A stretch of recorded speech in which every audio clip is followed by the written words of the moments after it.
Crude oil किस तरीके से भारत में आती है? सबसे पहले इसे जामनगर बंदरगाह गुजरात पर बड़े टैंकर से उतारा जाता है। क्रूड ऑयल की रियल वैल्यू क्या होती है? प्रोडक्ट्स जैसे पेट्रोल या डीजल का मूल्य बढ़ जाता है।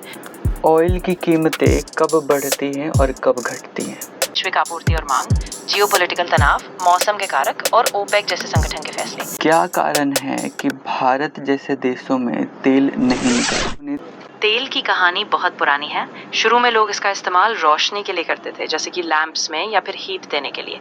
धीरे धीरे औद्योगिक क्रांति के साथ तेल एक बहुत बड़े ऊर्जा स्रोत में बदल गया और आज ये ग्लोबल इकोनॉमी का एक बहुत ही जरूरी हिस्सा है। तेल आई कहाँ से? पहले जब इंसान फर्स्ट में तेल को देखे थे तो कैसा रिएक्शन था, और फिर धीरे धीरे कैसे तेल को अलग अलग चीज़ों में इस्तेमाल करना स्टार्ट हुआ? तो असल में तेल सबसे पहले प्राकृतिक रूप से जमीन के नीचे से निकला, जैसे कि पेट्रोलियम या क्रूड ऑयल।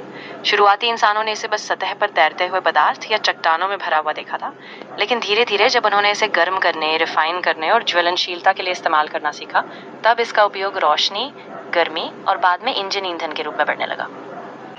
तो इसकी हिस्ट्री जानते हैं कि तेल सबसे पहले कब देखा गया था और धीरे धीरे इसका प्रोग्रेशन कैसे बढ़ता गया? शुरुआत में तेल का जिक्र प्राचीन सभ्यताओं में भी मिलता है, जैसे कि मेसोपोटामिया में, जहां लोग इसे जलाने के लिए इस्तेमाल करते थे। लेकिन आधुनिक तेल उद्योग का जन्म 19वीं सदी में हुआ, जब पहली बार औपचारिक रूप से तेल का उत्पादन और रिफाइनिंग शुरू हुई, और उसके बाद से ये ग्लोबल बाजार में एक बहुत बड़ी ताकत बन गया। आजकल विभिन्न टाइप्स के तेल दिखाई देते हैं, उन सभी का एक लिस्ट बताइए और वो कैसे बनते हैं? तो अलग अलग टाइप्स के तेलों में सबसे पहले आता है क्रूड ऑयल, जो सीधे जमीन से निकाला जाता है। फिर रिफाइंड तेल बनता है, जो अलग अलग प्रोसेस से गुजरता है, जैसे डिस्टिलेशन। उसके अलावा हम कोयला से बने सिंथेटिक तेल, बायोडीजल और शेल ऑयल जैसे अलग अलग स्रोतों से बने तेल भी देखते हैं, और हर एक का उत्पादन और प्रक्रिया थोड़ा अलग होती है। तो पहले क्रूड ऑयल के बारे में बात करते हैं। क्रूड ऑयल ही सबसे बुनियादी रूप है, जो जमीन के नीचे प्राकृतिक रूप से पाया जाता है। इसे ड्रिल करके निकाला जाता है और फिर रिफाइनिंग के जरिए अलग अलग प्रोडक्ट्स जैसे पेट्रोल, डीजल और केरोसिन बनाए जाते हैं। यही वो तेल है जो वैश्विक ऊर्जा बाजार की रीढ़ है।